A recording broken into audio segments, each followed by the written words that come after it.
Excellencies, distinguished delegates, ladies and gentlemen, good morning and welcome to this morning's plenary session on reconstruction and recovery in conflict settings. My name is Michelle, and I have the great privilege to moderate the session this morning. Let me first introduce the panel members joining us. From my right to my left, Her Excellency Ms. Zainab Ahmed, Minister of State, Ministry of Budget and Planning from Nigeria. She's responsible, among many other portfolios, for budget implementation, monitoring and evaluation. She leads donor coordination in the country, oversees the National Social Investment Program, and particularly pertinent for this morning's conversation, she's also the chair of the Interministerial Task Team leading the coordination of the humanitarian response in Nigeria. Further, then we have His Excellency Mr. Mahdi al-Alak, Secretary General of the Council of Ministers in Iraq. He leads the government's crisis unit and is the national head of the stabilization team. Minister al-Alak has a distinguished record of government service and academic achievement in economic and development planning and statistics. Moving along, welcoming Ms. Monique Baria, very well known to, I'm sure, most of you. She's held many significant leadership positions in the European Commission. Most recently, since 2015, she serves as the Director General of the European Commission's Directorate General for Humanitarian Aid and Civil Protection. Mr. Frank Bouquet also joined us. He's the incoming Senior Director of the World Bank Fragility, Conflict and Violence Group. In the position he's just wrapping up as Director in the Middle East and North Africa, Mr. Bouquet led the bank's engagement with international partners in the region during a particularly turbulent recent time. Before that, he worked for many, many years across a range of sectors in fragile and conflict-affected contexts in Africa.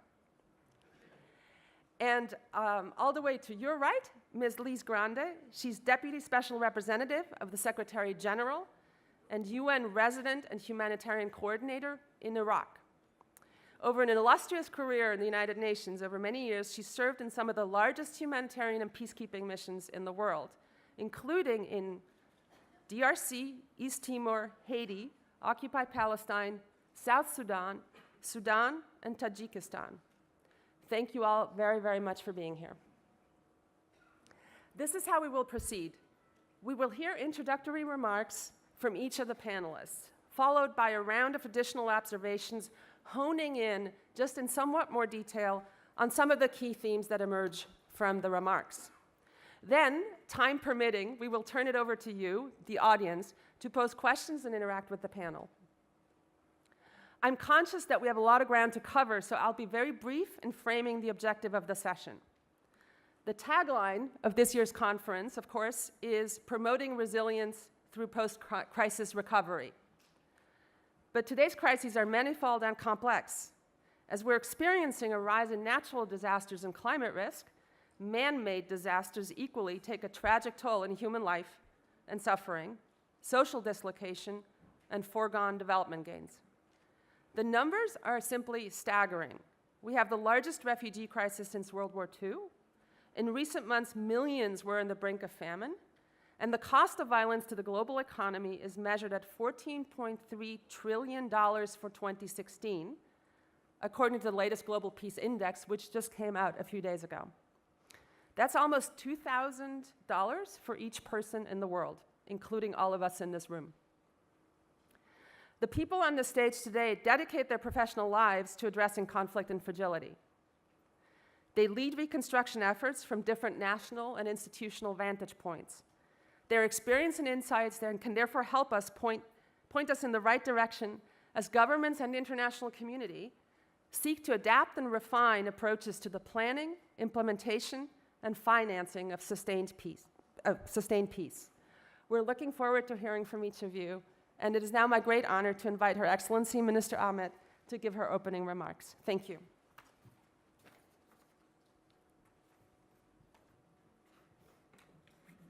Thank you very much. Good morning, distinguished Excellencies, distinguished guests, ladies and gentlemen.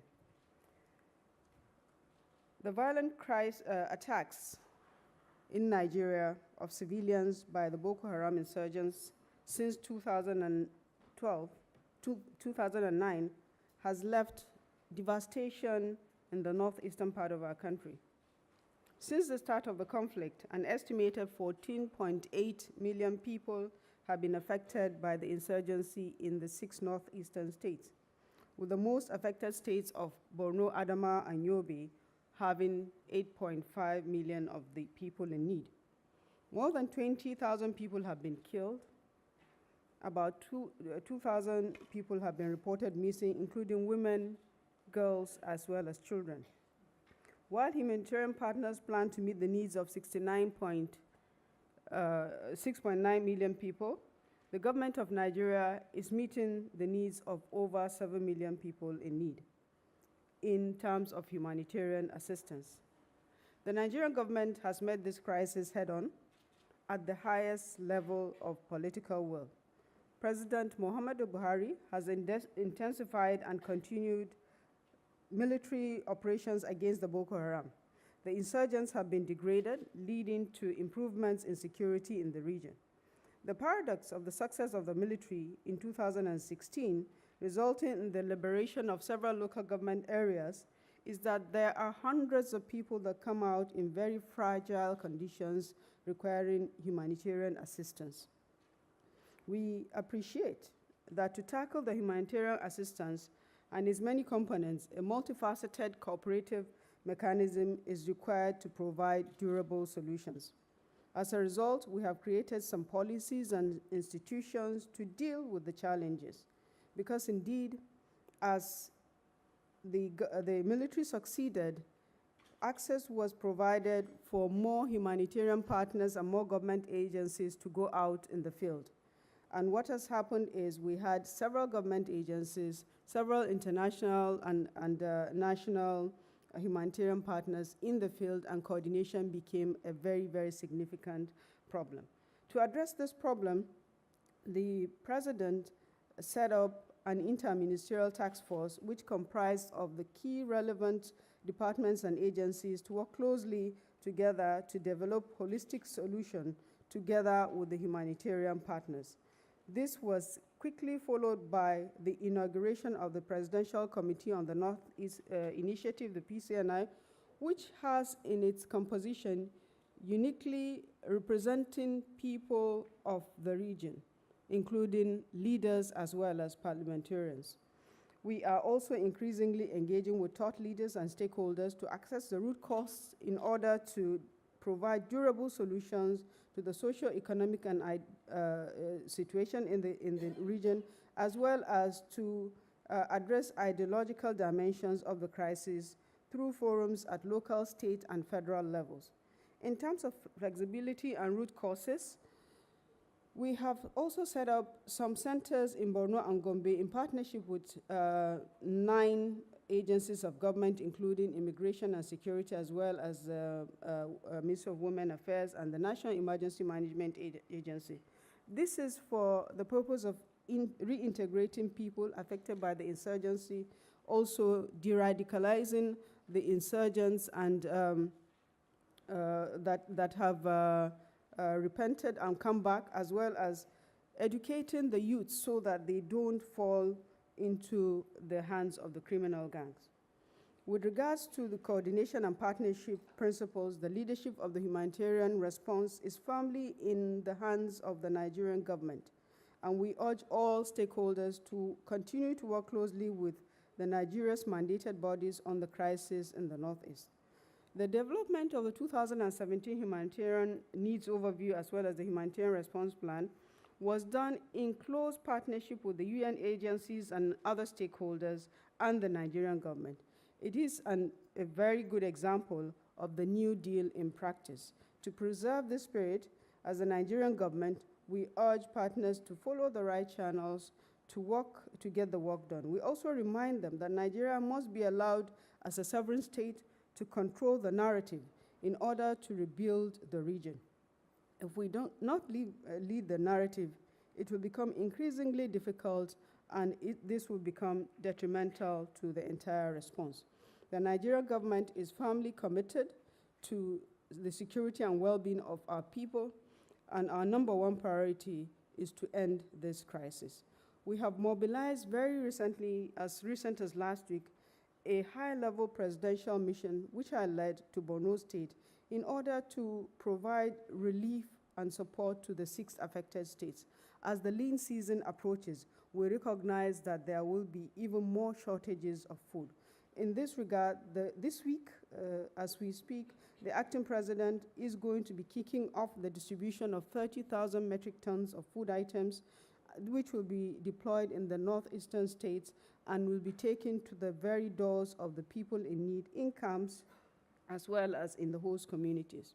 And as the Nigerian Army works tirelessly to free more people and provide access to Nigerian workers, the government of Nigeria has continuously increased the budgetary commitments to the Northeast and in order to enable us respond and rehabilitate the region. But with funding limitations, we have had to also access loans from the World Bank, the African Development Bank, the Islamic Development Bank, and the French Development Agency to rebuild, to address the rebuilding of peace, restoring livelihoods as well as social amenities, and also to help create social cohesion. In recognizing the need for early preparations and engagement, even as the conflict was still on, we took steps to commission an extensive review of the rehabilitation and reconstruction of critical social infrastructure destroyed by the insurgents. The reconstruction and peace-building assessment was supported by the EU, the World Bank, and UNDP. This assessment took inventory, and costed what is required to restore peace and to rebuild schools, hospitals, water systems, police stations, roads, bridges, and so on. Subsequently, this assessment, the RPBA, and the humanitarian response plan that was prepared in tandem with the UN system and the Nigerian government formed the basis for a national plan for the restoration of the Northeast that we fondly call the Buhari Plan. We are working across the 3 levels of government, both the federal, state, as well as local government, with much emphasis on new and organic leadership that has emerged due to the crisis in the form of camp heads as well as women leaders. This has made a significant impact on the response because it brings a holistic approach to solving local problems while allowing minorities and core stakeholders a say as to how their needs are met. We are, however, very much aware of the inadequate local capacities and call to larger international organizations to continue to work closely with us to help build our local capacity. Nigeria has an even larger stake in tackling our humanitarian crisis and development challenges. Over 14 million people have been affected by the crisis across the 6 northeastern states, with women and girls and indeed children taking the brunt of this crisis. Therefore, any action taken towards rebuilding the region must be devised in such a manner that guarantees the mainstreaming of gender dimension and takes care of the education of the over 3 million out-of-school children that have been out of school since 2009. When it comes to implementation, it is also of great importance that the role of women in the conflict resolution and peace-building process is not subdued. In this situation, where as groups or as individuals, whether formal or informal, women probably contribute more than government authorities or international aid in the form of reconciliation and reviving local economies and rebuilding social networks. This prioritization of women's concerns, needs, and capacities to ensure that their participation in the reconstruction remains, for the most part, unhindered. It is important that women's actions have the ability to shape the reconstruction of post-conflict structures. The government of Nigeria has organized interventions to regenerate and promote social cohesion, rebuild social capital through policies and programs designed to pay special attention to the poor and the vulnerable. Much of this program is deployed in the Northeast. The National Social Investment Program of the government, which was started in 2016, is continuing in 2017. with jobs being created for youths, with conditional cash, unconditional cash transfers provided to the poor and the most vulnerable, with very small loans given to restart small businesses. As Nigeria, we are fully aware of the fact that a multi-stakeholder approach, working with local and international partners, is required to rebuild the Northeast in the most optimal and most durable manner. And so we move forward to take on this feat of ending insurgency, of rebuilding hope, of rebuilding back our communities brick by brick. We call upon all our partners to join in re-establishing a better, safer, and stronger home for our people in the northeastern region of Nigeria. I thank you very much for your kind attention.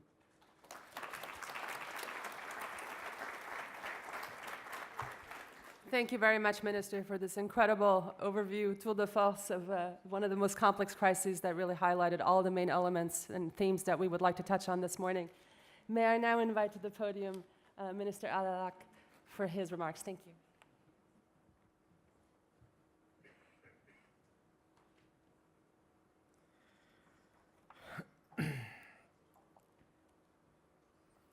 Excellencies, ladies and gentlemen, good morning.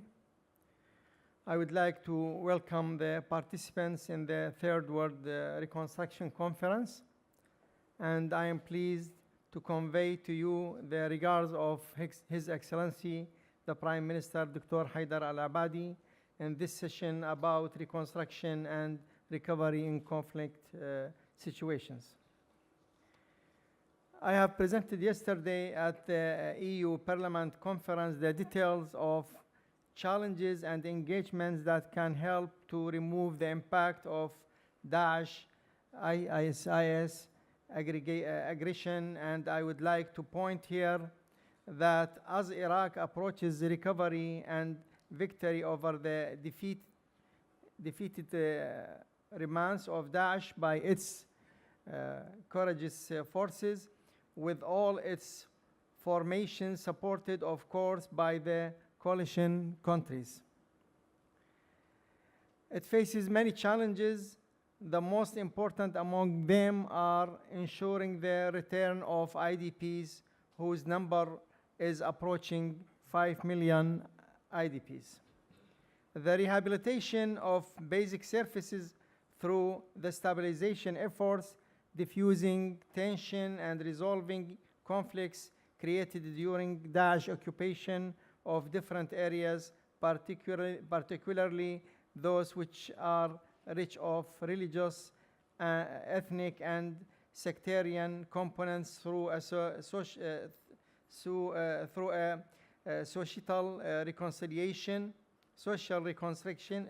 reconciliation on the regional level, and reviving and rolling again the wheel of development with all its dimensions. In the framework of the Stabilization Task Force chaired by the UN representative in Iraq for Humanitarian Affairs, and after a series of meetings held with them and with the ambassadors of the international coalition in Baghdad, we have agreed to formulate a stabilization program for the liberated areas.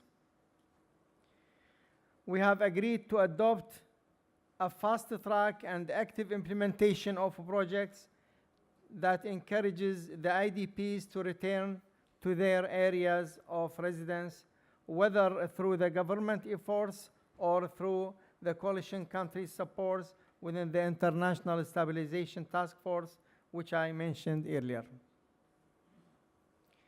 We have managed in our joint efforts with the international community to make 70% IDPs return to their areas in the governorates of Anbar, Salah ad-Din, and Diyala. Our greatest challenge, though, in this field is raising the rate of IDPs returning to the governorate of Ninawa. The rate of returnees is now at 25% in this governorate. As we find that the level of destruction in the eastern side of that city, liberated only months ago, is relatively low.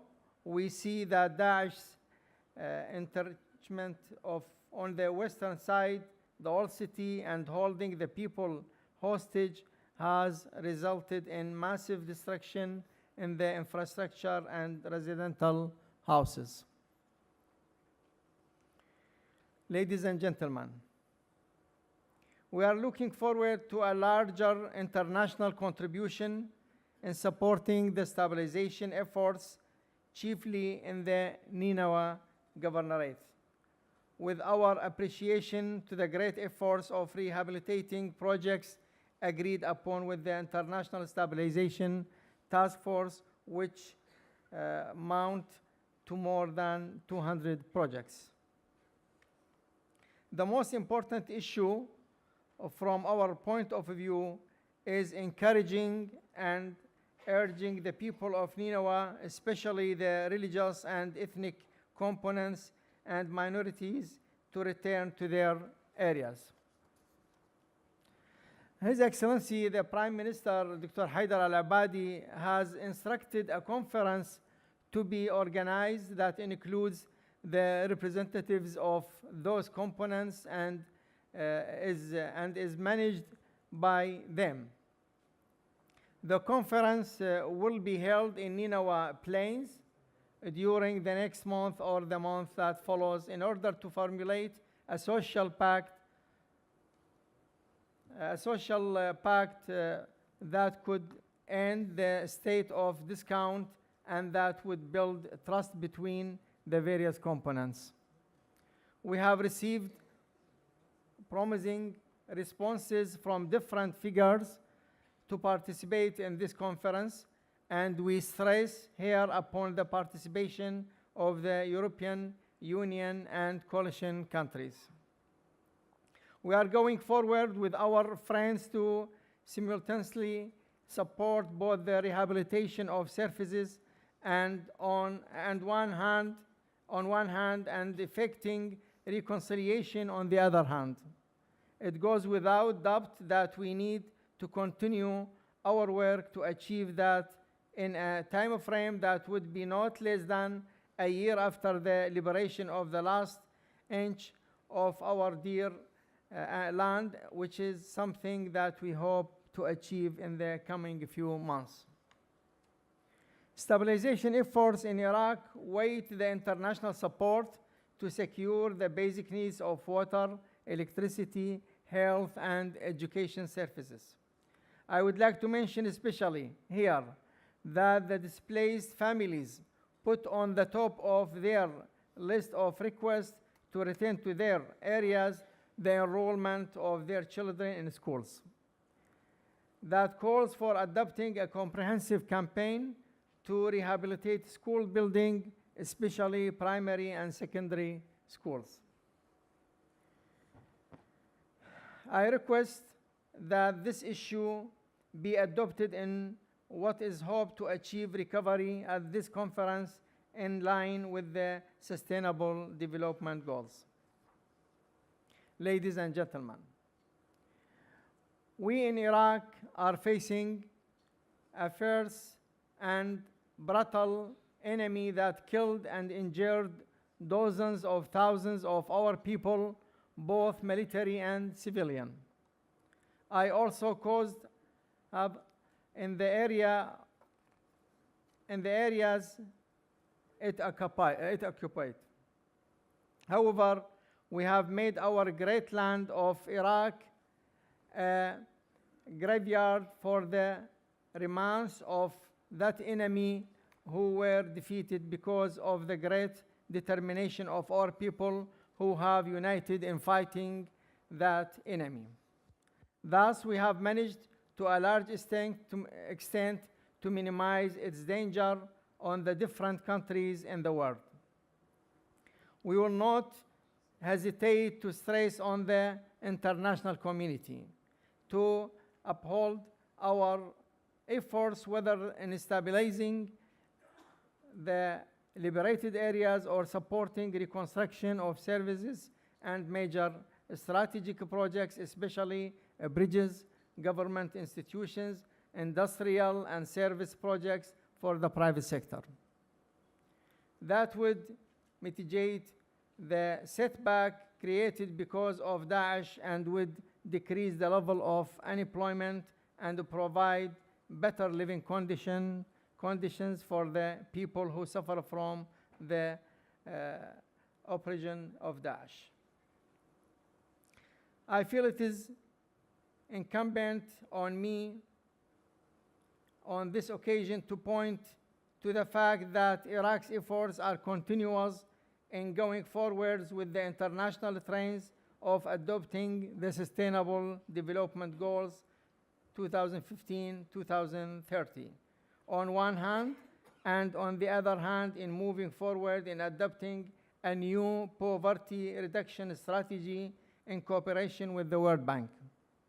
We have succeeded in launching the first strategy for the period 2010-2014. One of the results of that strategy was to elevate poverty in Iraq and reduce its level from 23% in 2008 to 19% in 2012. And we were about to achieve a strategic goal in 2014 in reducing the rate to 16%, but Daesh invasion of vast swaths of a number of Iraqi governments prevented that. We have formulated with the World Bank experts a new strategy 2018-2022 agreed by the Iraqi government to support and adopt a social development fund so it can work along with the implementing the new strategy, and we are confident that this fund will gain the attention of donors and supporters because it will provide a better climate to advance development in the new Iraq.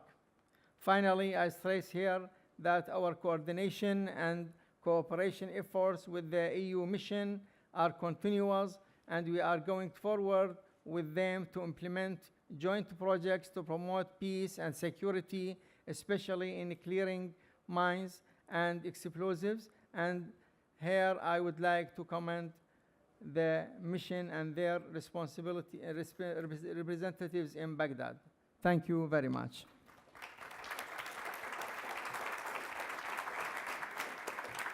Thank you very much, Minister. I think it's so clear from your presentation how intertwined security, development, and humanitarian imperatives and responses are, and we will pick up that theme as we go forward as well. Monique, if I may invite you to say a few words. Thank you.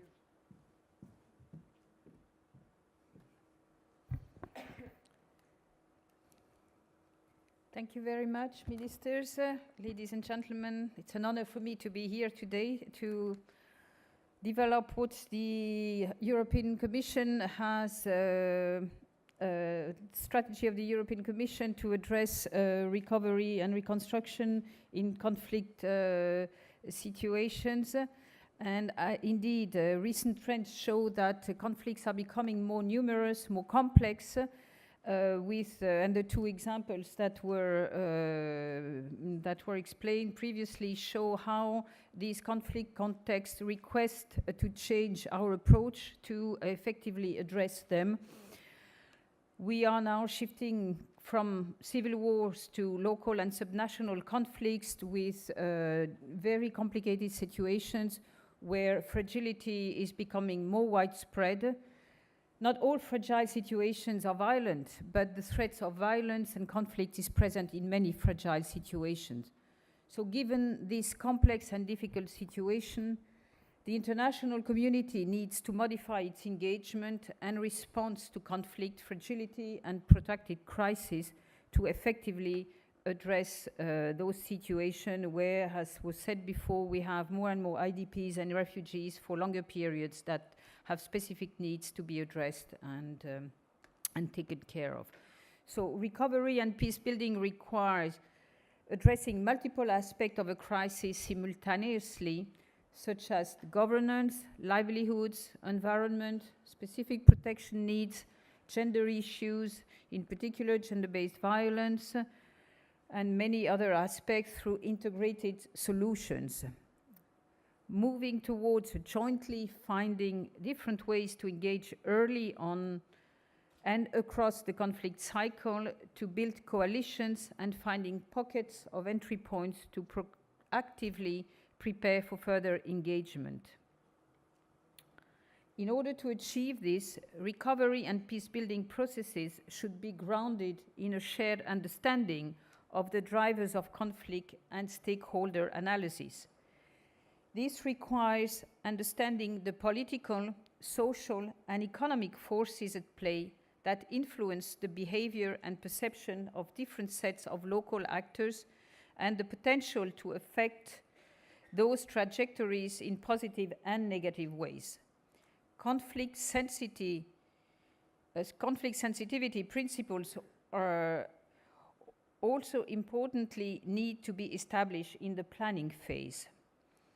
So one very important way to respond to that is to have a better coordination between humanitarian and development actors. As highlighted in the World Humanitarian Summit, and in reaction to the growing complexities of conflict settings, we need to be better at building synergies between the work of development and humanitarian actors. This means promoting joint analysis of risk and vulnerabilities, reaching a common definition of priorities and coordinated actions. To find new ways of working in a more coordinated and coherent way with international organizations and within the EU to address protracted, recurrent, and predictable crises is a clear priority for the European Union. The global strategy for the European Union's foreign and security policy calls for extending EU member states' coordination to conflicts, to engage in a practical and principled way in recovery peace building, and to partner more systematically on the ground with regional and international organizations, bilateral donors, and civil society. Recently, the Council of Ministers adopted conclusions on the operationalizing of the humanitarian and development nexus, reiterating the connections between sustainable development and humanitarian action, and links with peace and security. In particular, the conclusions stress the need to coordinate humanitarian and development actions between the EU institution and its member states so that to contribute to addressing the root causes of vulnerability, fragility, and conflict while simultaneously meeting humanitarian needs and strengthening resilience. Moreover, support to resilience at all levels is an integral part of the multi-annual goals such as the 2030 Agenda for Sustainable Development, the Paris Agreement on Climate Change, the Senda Framework for Disaster Risk Reduction, and the commitment to actions taken at the World Humanitarian Summit. And just today, the European Commission has adopted the new resilience communication, which is meant to broaden, to include more political and security dimension into its approach. And its clear purpose is to increase resilience of the most vulnerable people, communities, and societies and states so that development gains can be preserved and humanitarian needs reduced. The resilience agenda requires promoting joint analysis of risk and vulnerabilities, reaching a common definition of priorities and coordinated actions to address extreme poverty and vulnerability, and investing in risk management and build capacities for preemptive and early action. Resilience is also a core objective of the EU trust funds that our respective DGs for humanitarian aid, development, neighborhood, and our external action service are working closely together for the implementation of the Beku Trust Funds, for instance, or the Africa Trust Fund, or the Syria Madad Trust Fund.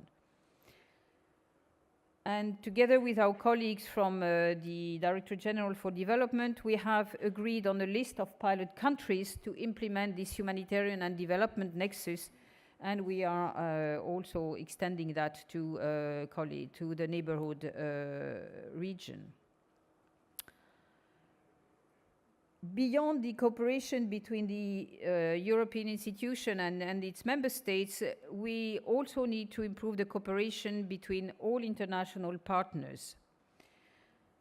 The new European Consensus on Development, which is signed today by the President of the European Parliament, the Prime Minister of Malta as President on behalf of the Council of the Member States and President of the European Council, and the President of the European Commission. This new consensus on development highlights that the EU and its member states will strengthen their partnerships with multilateral organizations, including obviously the United Nations system and the World Bank. It encourages everyone to align their strategic planning and operations with the 2030 agenda and foster mutual and coordinated support in implementing thereof in full alignment with national sustainable development strategies. Recovery and peace-building assessments serve as a concrete example of how international partners can work in a more integrated manner. They are a key element in the cooperation of the EU with the United Nations and the World Bank on conflict prevention and peace building.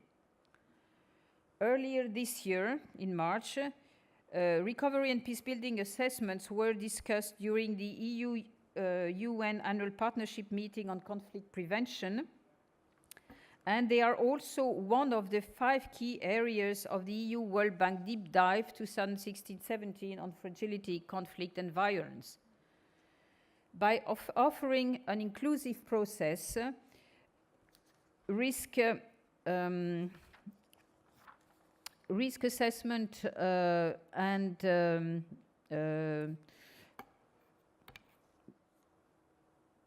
sorry, I lost the meaning. I don't want to use acronyms, so I need to come back to recovery and peace building. Sorry for that. Recovery and peace building assessments offer a concrete step to work in a more integrated world with our partners on the field. So from an EU perspective, the ability to work together with other key international partners to address the multiple dimensions of today's conflicts across the humanitarian and development worlds is essential to prioritize EU interventions, but also to garner support from the international community. To conclude with, without reducing what I just said when it comes to increased collaboration, I just want, as humanitarian Director General and responsible for the provision of humanitarian aid, I want to reassess that this has to be done without jeopardizing humanitarian principles. And this is something I would like to reassess. Cooperation has to be assessed also according to the context in which we operate. And all situations need to be assessed according to the vulnerability that we face on the spot. And this resilience approach and this cooperation, reinforced cooperation, has also to take into account the humanitarian principles and maintain the possibility, in particular, to access people in need and to maintain the approach that found the humanitarian assistance, where we see more and more restrictions when it comes to access and to security of our workers. So that said, I really welcome this conference, and I think this is an excellent opportunity to reinforce this need of cooperation between all actors, both at international, national, and local level. Thank you very much. Thank you very, very much for this overview. And the World Bank has been, I believe, invoked in every single presentation so far. So we look forward to hearing from you, Frank, on the World Bank's perspective. Good morning, everybody. I was not expecting to make a speech, but I thought it was more a free talk. So I have to say it would be less informal than other participants. First, I would like to say thank you to the organizers. I would like to thank especially the EU, the Global Facility for Disaster Risk Reduction, the UNDP, and of course the World Bank. I think this third World Reconstruction Conference has been amazing, a lot of attendance, and I think the topics are extremely relevant. Now, that being to say is that I think this topic is probably the most important one. Of course, we are biased, but I do believe that the topic of our time, beyond natural disaster, are actually conflict. I mean, we heard Monique, just to quote her, I think when we look at it, fragility, conflict, violence today impact and affect 2 billion people and have an impact on the development outcome. In terms of numbers, I have to quote the numbers coming from the World Bank. If you look at 2015, the economic impact of violence on the global economy has been $13.6 trillion. $13.6 trillion, which is about 14% of the world GDP. And like Monique mentioned, what is very interesting, we are going to launch a report soon on the prevention, is that not only the number of conflicts significantly increased, but the nature of violence is completely different. You heard from Her Excellency from Nigeria and His Excellency from Iraq.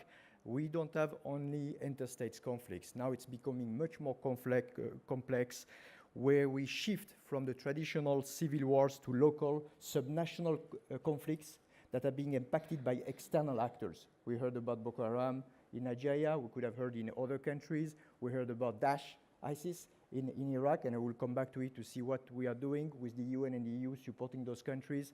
This is new, and that requires completely shifting in our approach, which I think is the theme of the session today.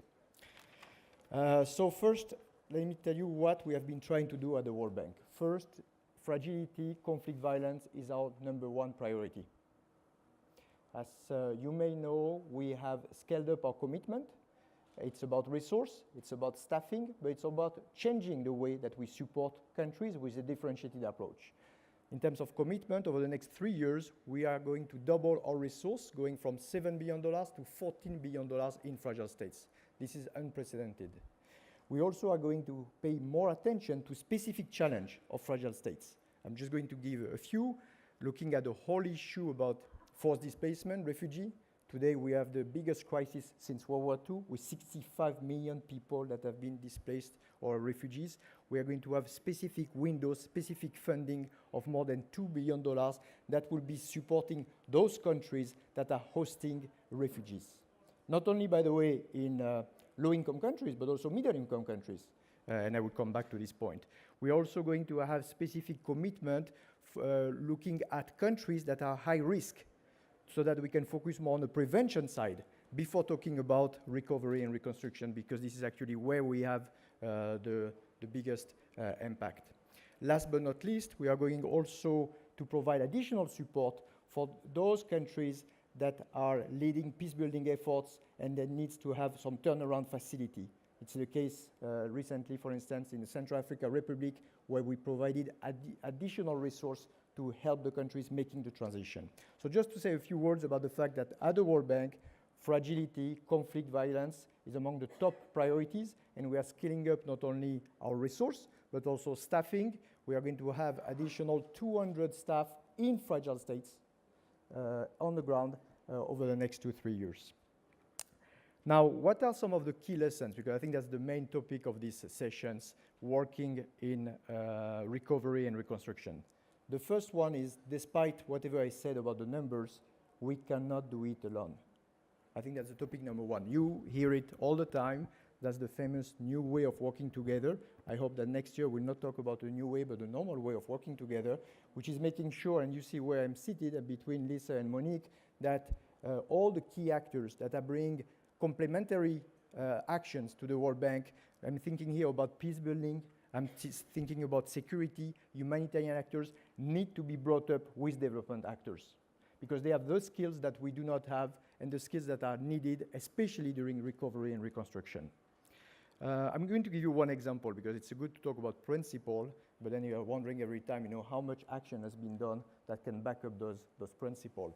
We recently launched with the United Nations and with the Islamic Development Bank what we call the Global Concessional Financing Facility, which is a facility, an open platform with all other multilateral development banks, but also 12 UN agencies with the support of the European Commission that aim to support Lebanon and Jordan, that are being impacted by the biggest crisis of refugee, which is the Syrian crisis. And the whole point is about providing support to those middle-income countries that are hosting refugees, because in fact they are providing, by opening their border, a global public good. Now, this open platform is a truly open platform. You have EBRD, you have EIB, you have the Islamic Development Bank, but also you have all the UN agencies, because at the end of the day, when you are looking at providing support in the education sector to a Syrian child in Lebanon or in Jordan, is it humanitarian? Is it development? Well, actually, it's probably both. So I think that the whole point and the whole shift is to say, during this period of crisis, it's critical to be working together with the United Nations, with the European Union, with bilaterals. And the main point is not that it's just a question of funding. The main point is that the skills about security, peace building, humanitarians are all complementary to the development skills. So that's the first lesson. Thank you.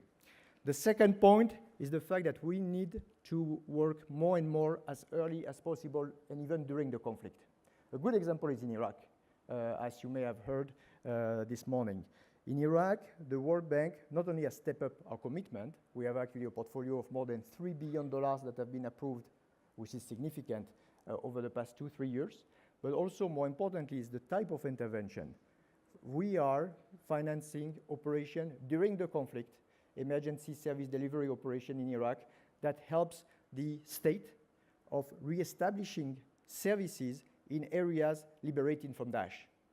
That requires a different approach because we don't have really the troops on the ground. So it requires doing the third-party monitoring, leveraging actors that have presence on the ground. It requires taking more risk, and it requires also supporting the state during the conflict rather than just waiting at the end of the conflict when it's too late. Another example, because it's too easy to talk about principle, is what we are doing today in Yemen. In Yemen, the World Bank does not have any staff. We have evacuated all our staff because of security reasons. However, we have colleagues from the United Nations, I'm thinking about UNICEF, WHO, and UNDP that are on the grounds. And we recently approved 2 major projects supporting social safety net, health, nutrition in Yemen during the conflict by having and leveraging UN actors that are playing the role of implementers of those important operations. So one major lesson, not waiting, and concrete example, I just gave 2, there are others, in Yemen and in Iraq, where the World Bank stepped up with other actors that are bringing the skills, the expertise, but also the presence on the ground to be able to play a role and support government during this critical time of conflict. The third element that I would like to bring so that we have more time then for discussion, I think, is the fact that we have to rethink, and I think that's the plenary session, so that's good. We have completely to rethink the way that we approach reconstruction and recovery. There are a lot of similarities with all the sessions you may have been attending over the past day or 2 days about natural disaster. But fragility, conflict, violence, crisis are, unlike earthquake or unlike natural disasters, not one-time crisis. And I think it's very important to realize that responding to conflict goes well beyond dealing with the physical impact of conflict. The whole key points about addressing the underlying cause of conflict during the reconstruction is essential. Building a bridge, building a road after a conflict is the easiest part. However, looking at the grievances, looking at the cause of conflict to prevent a future conflict, and in fact embedding prevention during reconstructions, this is the challenge. And I have to say that in all our reconstruction program, this is the major focus of our attention. Looking at the type of grievances that generated the conflict, I'm talking about the governance, especially around natural resource. And we had some discussion yesterday with Monique around that, but also looking at inequalities among citizens, the lack of investment in lagging regions, or looking at the land issue, which represents, by the way, 60-70% of conflicts. Those are the key area of focus when we are talking about reconstructions and recovery. That requires a different approach. That requires also different tools. I was extremely pleased to hear Monique talking about the RPBA, the Recovery Peace Building Assessment. Those instruments are essentials. We have actually carried out those assessments with the UN, with the EU, under the leadership, of course, of the government in 4 countries over the past 2 years, in Mali, in CR, in Ukraine, in Nigeria, and there is one ongoing currently in Cameroon. Those assessments are critical because they are not looking just at the cost, they are looking at the pillars, they are looking at the grievances, and they are looking at the institutions. And once again, those are critical elements in the recovery and reconstructions. You heard yesterday probably from my colleague Francis Desquier, who is the manager of GFDR, excellent point about building smarter, building better. What it means about building smarter, building better when you're dealing with conflict, it's actually looking precisely at the underlying cause of the conflict to ensure that you are embedding the prevention in reconstruction. So very happy to be here, honored to be here, especially with guests from Nigeria and Iraq, Your Excellencies. I think your speech have really shows the leadership of the government, but also the type of challenge that are unprecedented and requires support from all the actors around the international community. So many thanks, and I will stop here so that we can have time for questions.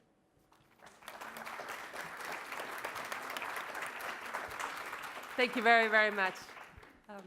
Lise, thank you. It's a pleasure to be here this morning. Yesterday, when Michelle and I were talking about this session, Michelle said, what we really want the UN to do is to be forthright and honest about some of the challenges that we faced in post-conflict countries. And this reminded me of a meeting that we recently had where a number of colleagues who are working in countries like Nigeria, like Iraq, like Yemen, were brought together to contribute to the Secretary General's efforts to reform and rethink what he calls the nexus between peace, security, and sustainable development. So a group of us were in the room, and what distinguished us all was that at one stage or another in our careers, we had all been in countries where the UN had failed at recovery, had failed at resilience, and had failed at stabilization. So we were talking about why we had failed. And we walked out of that meeting with 5 key points, many of which have already been touched on by the members of the panel. Point number 1, it's an obvious point, we all know it, but we keep getting it wrong. The point being that when you work in a post-conflict country, you have to get the politics right. That means understanding the politics that drove the conflict, understanding what happened to the politics in the middle of the conflict. When you come out of the conflict, being clear-eyed and identifying who are spoilers and who are the champions and the stabilizers, and then having the courage to minimize the influence of the spoilers and to reinforce the impact of the champions and the stabilizers. If you don't do that, all the work you're going to be doing in recovery, resilience, and stabilization will come to naught. Second key point that came out of our internal discussion had to do with analyzing the structural factors. Again, we all talk about that and we all know it. What this often means on the ground is really understanding the war economy, right? How were services delivered during the war? Which mafias and networks emerged? What was the relationship between the open economy and the black economy?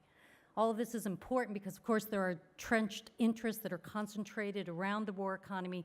If you are working in a post-conflict country and you don't understand how that economy is working, again, you're going to be doing an awful lot and not making much progress. The third point that we all agreed on, and this is really an essential one, and every one of us who had failed had to admit that the main reason we had failed was because of this.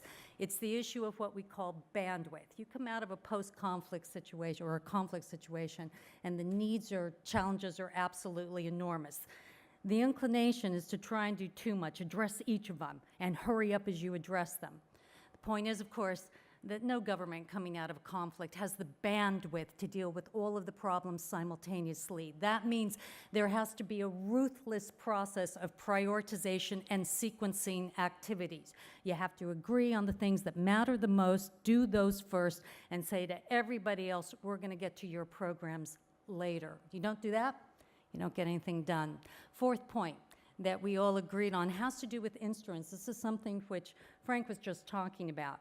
You know, there are lots of different ways of addressing post-conflict countries using different instruments.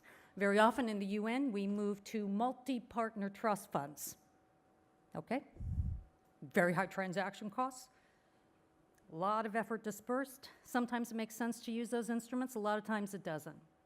Another instrument, of course, is direct budget support. Very efficient, very effective, but if you're dealing with a country that has high levels of mismanagement and corruption, the risk may be too high. Of course, there are other alternatives, like using a single provider instrument, where there is one provider of the services that the government has asked for. That's another option. Getting the right modality or instrument at the right time in the right place makes a lot of sense. If you don't, you got the wrong instrument, then again, the impact is going to be very limited. And the final point that we all agreed on when we were talking together was the need for course correction. There's there's an important study that many of you may be familiar with from the RAND Corporation, which shows that literally 50% of all of the efforts that are undertaken by multilateral institutions in post-conflict situations and settings fail. 50% of everything we do is going to fail. That means you have to be able to identify when you're not having impact, when you're working in the wrong direction and you're up a cul-de-sac. You have to know that. Then you have to be flexible enough, courageous enough to shift the Titanic and move into another direction. If you fail to do that, you'll have limited impact. So, you know, this is what we said to ourselves in the UN. These are the 5 reasons why in country after country we just haven't met the expectations of the governments who have asked us to come in and to help them. And this is why the Secretary General's initiative to rethink the nexus, to rethink how we work, is so timely and important. I'm going to take just a minute and talk a little bit about what His Excellency Dr. Al-Alaq was referring to in stabilization in Iraq by way of example. So the stabilization effort in Iraq, and it's really important because these are areas that are newly retaken from ISIL. A lot of tension in these areas, a lot of destruction. In order to prevent retaliation and retribution, in order to stabilize the areas, in order to bring confidence back to the government, we have to work effectively and quickly, and this is how it's being done. So the process of stabilization is government-led. Government sets the priorities.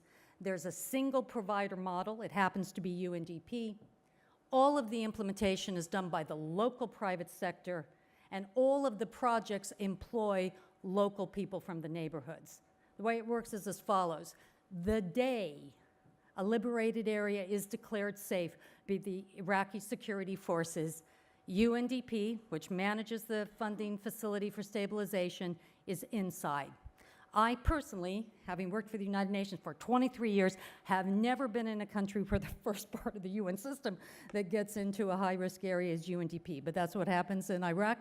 UNDP is in there first. They immediately, with a stabilization cell which is run by the government, agree on priorities. Now, we're an on-demand facility. We don't walk in there and say to the government, these should be your priorities. Government tells us. We're on demand. We respond to what's being requested. We work very quickly.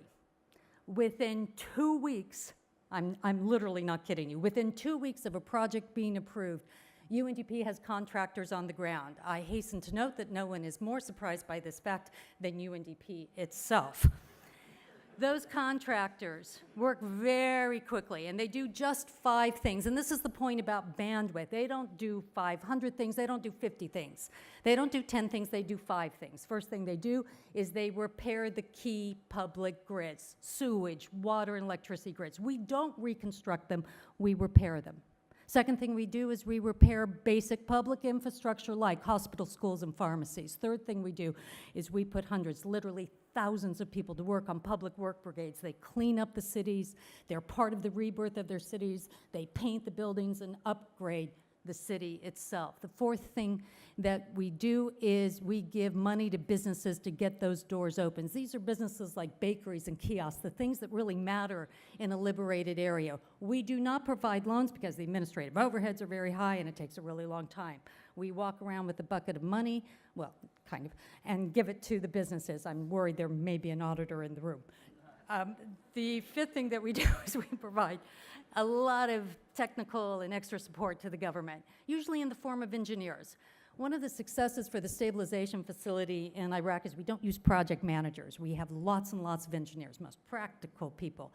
And for example, Ramadi, one of the largest cities that's been liberated in Iraq, there are 50 engineers. They work for UNDP, but they've all been seconded into the government to help during this critical stage.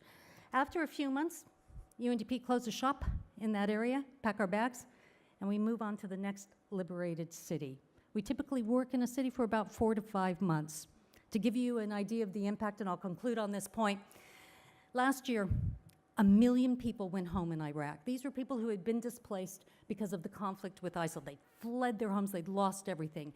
Many of them were turning to areas that had been infested and contaminated by mines and booby traps.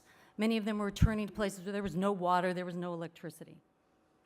In a space of 12 months, 1 million people went home. The total cost of that operation, the total cost of that, was less than 100 million. It was $93 million. And here is really the last thought on that. Part of the reason for the success of the stabilization effort in Iraq, which is led by His Excellency Dr. Al-Alaq, is that single provider model. This is what we don't do. We don't have someone who gets the money, who then gives it to somebody else, who then gives it to somebody else, who then puts it on a frontline partner, with all of the costs that go along the way, with all of the transaction costs linked to that. There's one provider working with the most efficient private sector, employing local people, doing what the government has asked us to do, not arriving with our own list, doing what we've been asked to do. Thank you.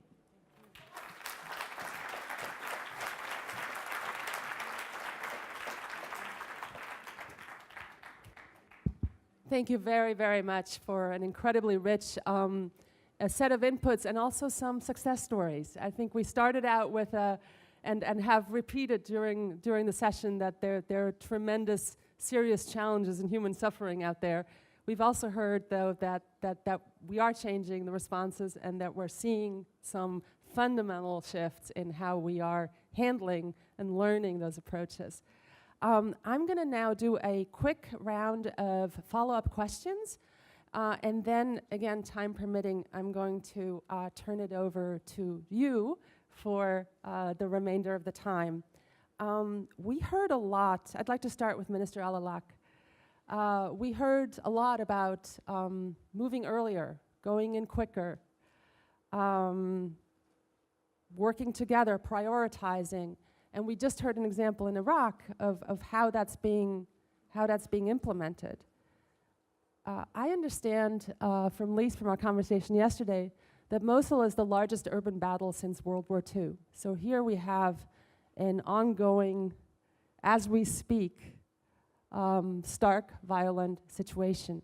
Minister, in that sort of environment, what is possible in terms of starting to think about moving towards post-conflict, towards rehabilitation, towards reconciliation? What, even at that very, very hotspot stage, is possible to do? Thank you. Thank you very much. As I mentioned, we consider the battle to liberate Nineveh areas as the most important and the critical battle simply because Daesh considered Mosul as the capital of their state, and the first governorate which has been occupied by Daesh is Nineveh itself. So it took a long time, the people under the occupation of Daesh. So the planning for this battle, led by the Prime Minister as a leader of the military forces, actually needs some very important concerns. The most important one is the humanitarian issues. And before the battle, before the beginning of this battle, the Prime Minister held a meeting with the leaders of Nineveh and other people from the parliament, from the military forces. Myself and Ms. Lisa Grandi attended this meeting, and he actually asked for having advisory committee, a high advisory committee, mainly to deal with the humanitarian issues in Ninawa areas. So, I mean, this commission or committee includes myself as a head of the crisis unit in the government, the Minister of Migration, the Minister of Interior Affairs in Kurdistan region. You know, Ninawa is very close geographically to Kurdistan region.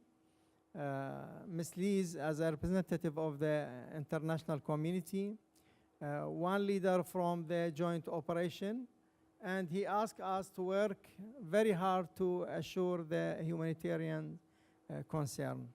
So we usually actually meet regularly in Erbil, in Kurdistan region, and in Baghdad, just to follow the humanitarian issues and to try to find the solution for any urgent needs for the displacement people and for the people living inside Mosul and other towns in the Ninawa governorate.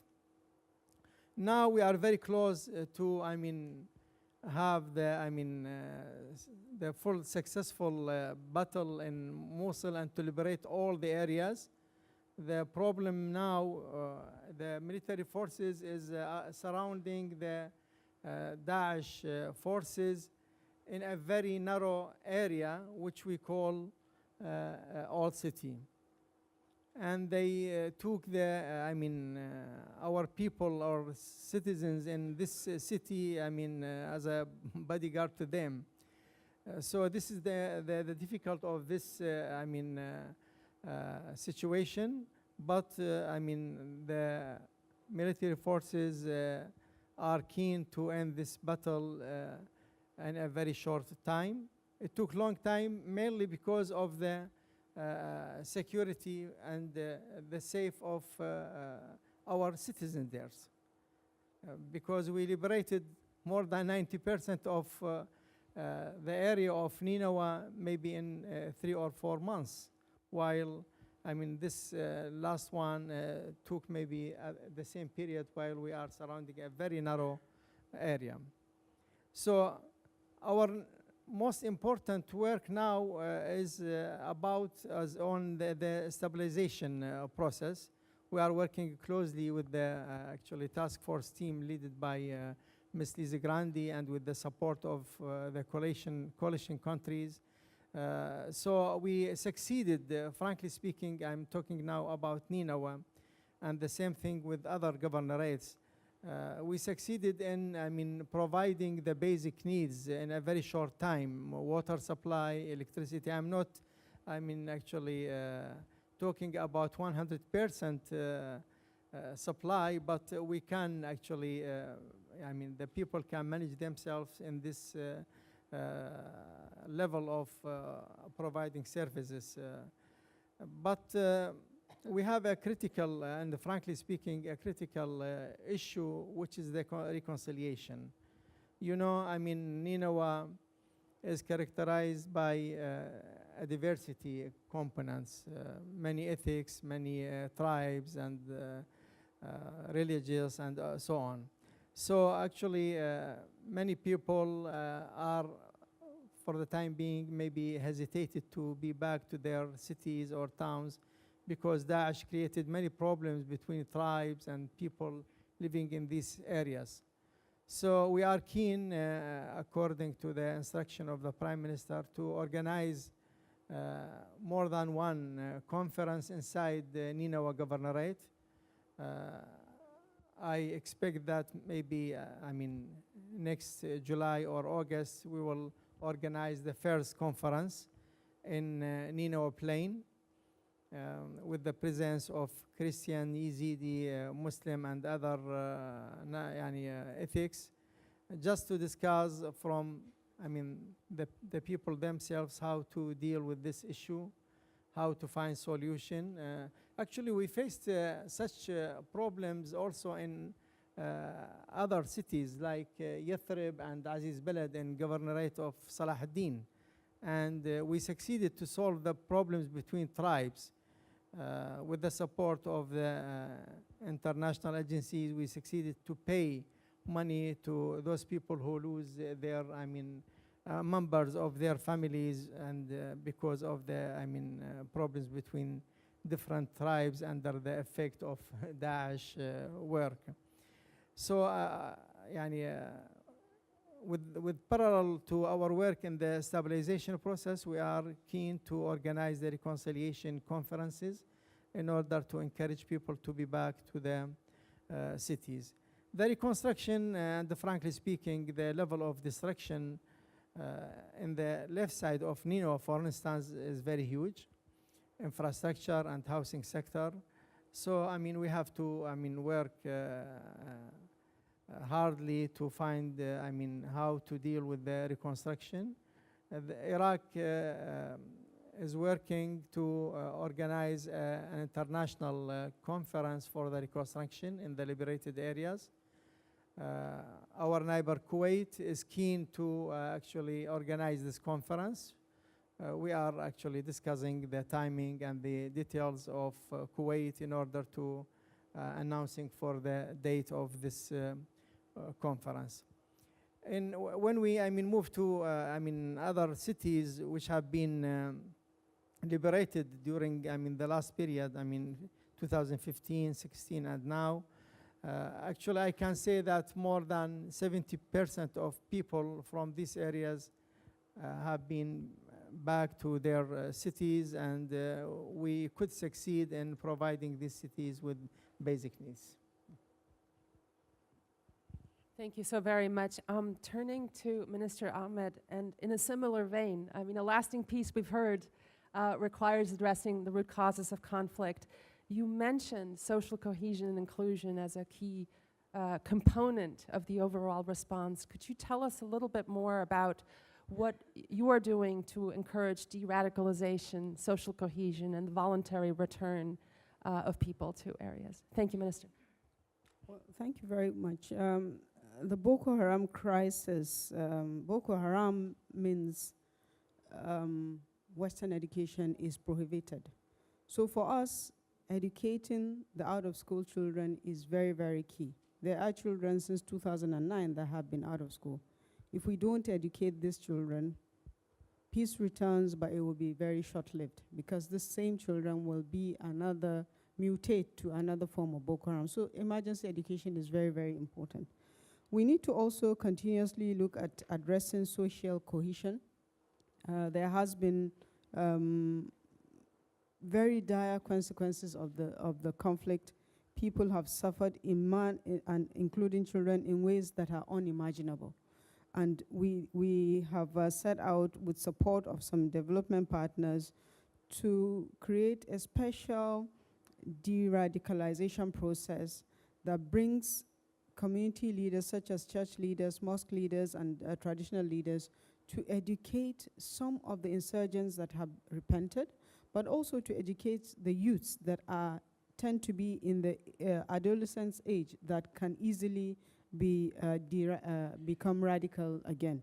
We also have psychosocial support to be able to reorient the minds of the people that are affected, so that they can come back to normal thinking and be able to begin to put the pains that they have gone through behind them, so that there is a chance at reconciliation. We have developed some social safety nets, and this is a national program, but there's special emphasis on the Northeast. Like I said earlier, that there are jobs that are created for children that are unemployed, especially graduates, to teach in schools, to serve as agricultural extension workers, and also health intervention workers. There are small facilities that are given to youths, women, children, as well as men, to be able to return to livelihood, whether it is farming or trading or any other business of their choice. We are continuously looking at how to restore livelihood. And there are people that are ready to return to their community. So as we rebuild, we have to make sure that these people are equipped with a means of livelihood so that when they go back home, they have something to go back to. And this is a continuous process, and we want our people to go back home willingly and in dignity. So social cohesion is very important because the conflict has fragmented the institutions that are in place. But the beauty of what has happened in our country is that even though we have over 2 million people internally displaced, there is in Nigeria a lesson in humanity.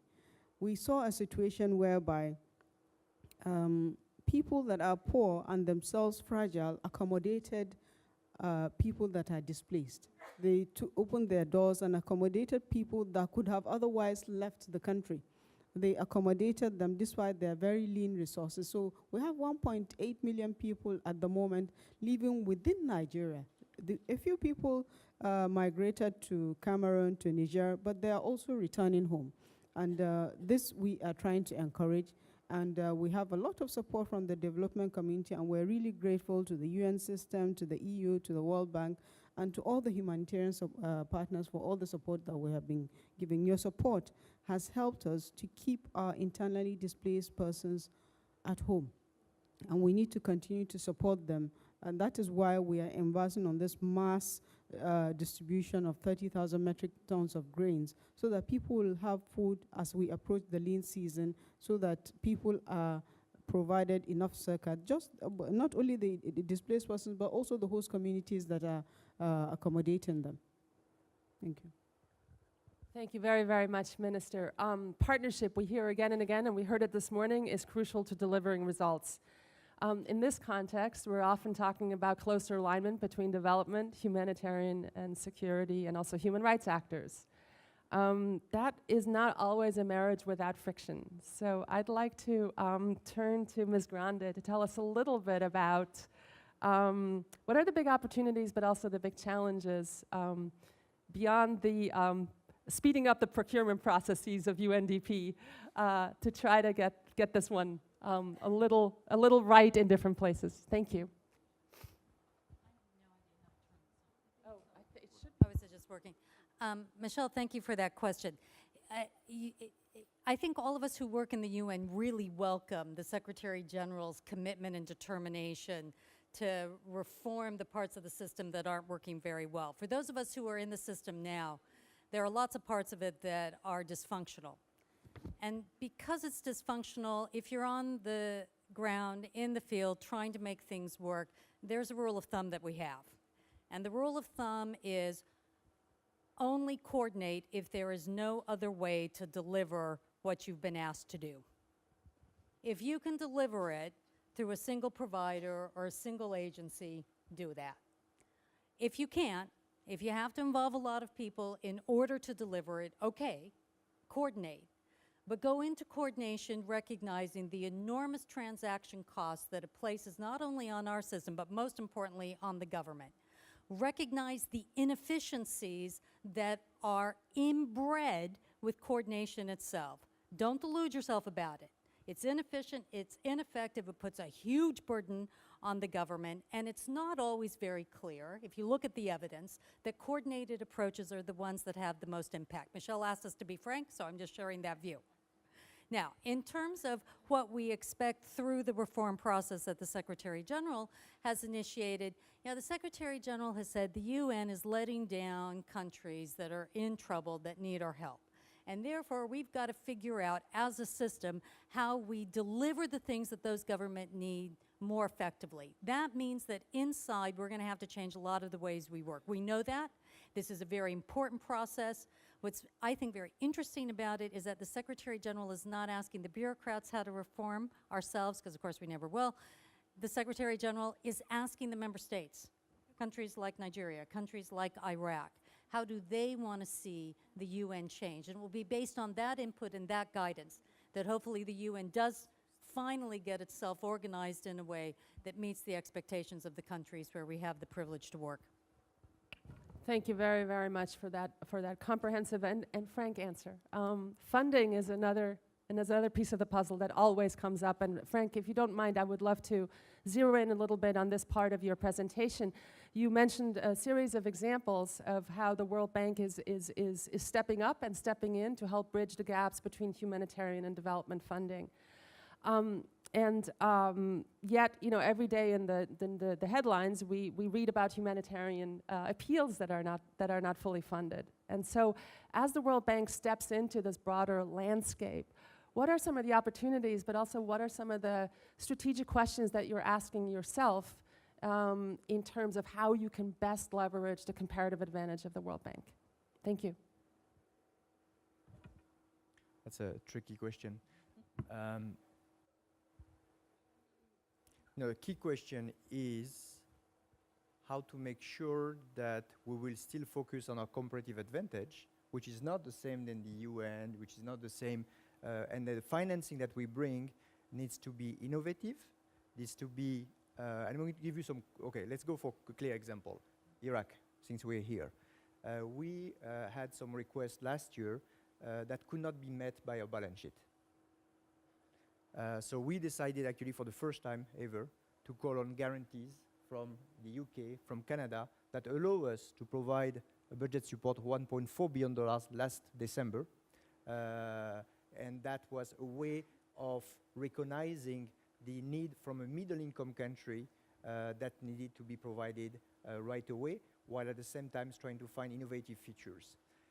Another example, just to try to show that we have been trying to go through innovative ways of providing financing. Providing concessional financing for Jordan and Lebanon. Now, concessional financing, it's IDA-like. So typically, it's reserved to the poorest countries, and it's not for middle-income countries. So when we start to think about providing concessional financing for Jordan and Lebanon, the argument was very clear. Those two countries have about 20-25% of their population as refugee. By opening their border, they are, by the way, providing a global public good. And I like the point of Your Excellency from Nigeria to recognize that, by the way, all the refugees, the majority of refugees, 90%, they are not being hosted by Europe or other part of the continents, but actually by Africa and by poorest countries. So I think it's a way of recognizing that certain countries are providing a global public good and need to be rewarded. So the World Bank decided to start working on providing concessional financing by leveraging grants from donors, G7, European countries, that allow to buy down the interest. That was the first time ever that it was being done in middle-income countries. And also the point about leveraging financing. With $1 of grant that is being provided, we can finance $3 to $4 of concessional financing. So over the past year, this facility has allowed to bring $1 billion of concessional financing for Jordan and Lebanon to finance projects, activities in education, in transport, in health, that are providing services to both hosting communities and refugees. So those are two concrete examples of innovative financing that were not existing before. Actually, when we started to discuss about providing concessional financing like IDA to middle-income countries, it was also a little bit of revolution within our institution. You know, it was unprecedented. Now it becomes a good precedent because we're actually looking at tackling other global public good and how to provide the incentive for those countries, talking about climate, talking about refugee, or talking about other health-related issue. So we are trying to be much more innovative and looking, I like the point of Lisa. The point is not to look internally at our process. The point is to look what is the issue that the country is facing, what are we call the shared outcomes. If it requires partnership, let's go for it. But I think the main focus should be about the problems that are currently being faced by the client countries. Thank you. Thank you very much. And Monique, I'd like to take us back to actually 24 hours ago. You were sitting, I think, in very much the same chair. And you were asked what if in the next 5 or 10 years you were to come back and say, what would you really like to see? Your answer was, I would like to have countries integrate risk into their planning and their programs. But as we've heard from Frank and others, climate and disaster risk on the one hand and conflict risk on the other hand, they have some parallels, and there are some responses that foster joint resilience, so to speak, but there are also differences. So I'm curious about how the EU conceptualizes, thinks about, and operationalizes support to risk-informed programming, when there are still these two silos, so to speak, that are converging, and I think this conference and this panel is an example of that, but what can we do to foster that interface more? Thank you. Thank you, Michelle.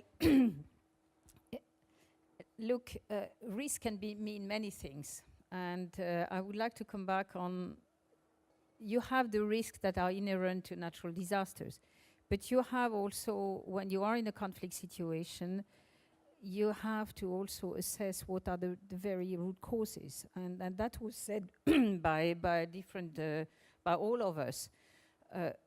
What matters for me very much is that we have a very thorough assessment of what were the drivers of the conflicts, what are the weaknesses, and what are, at the end of the day, also the risks that we face, that we may fail in the reconstruction phase. So for me, if I would have to answer the same question as yesterday, it would be have very solid joint assessment of the reasons why the country entered into this conflict.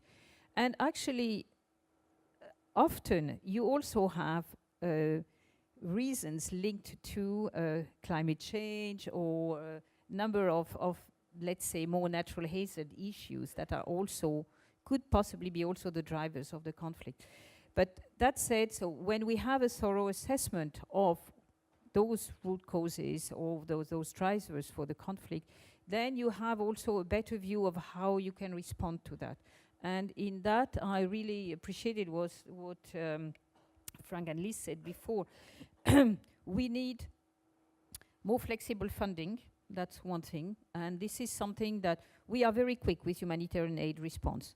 But this is still not the case for development. We've set up the trust funds. This is a way forward, but we still need to improve on how quickly and how flexible we are in terms of financing. And we need to join forces with financial institutions, because you can bring more innovative solution, and Frank just explained how that can be provided, which we are not for the moment able to provide with the EU budget. So I think this is very important, that we can identify the needs quickly, and that we can identify the response quickly, that we have the flexibility to react, and that we have a good, not only continuum of tools, but a good, I would say, contiguum of actions, so that we don't wait until humanitarian aid is over to take over with development, but that it goes in parallel for a while, so that we can better address the needs. And the last point I would like to make is, we, and Liz mentioned that, and I think this is very important, we have to work very closely with the national authorities, and to work very closely with them, and that was expressed by the two excellencies here. We have to take their needs and the approach, and they have to own the process also. This is very, for me, a condition for success too. Thank you. Thank you very, very much. I promised you if there were time to have some questions and answers, and unfortunately we started a little bit late, so we are now wrapping up. So please join me in giving a hand to the panelists. Thank you so very much for being with us.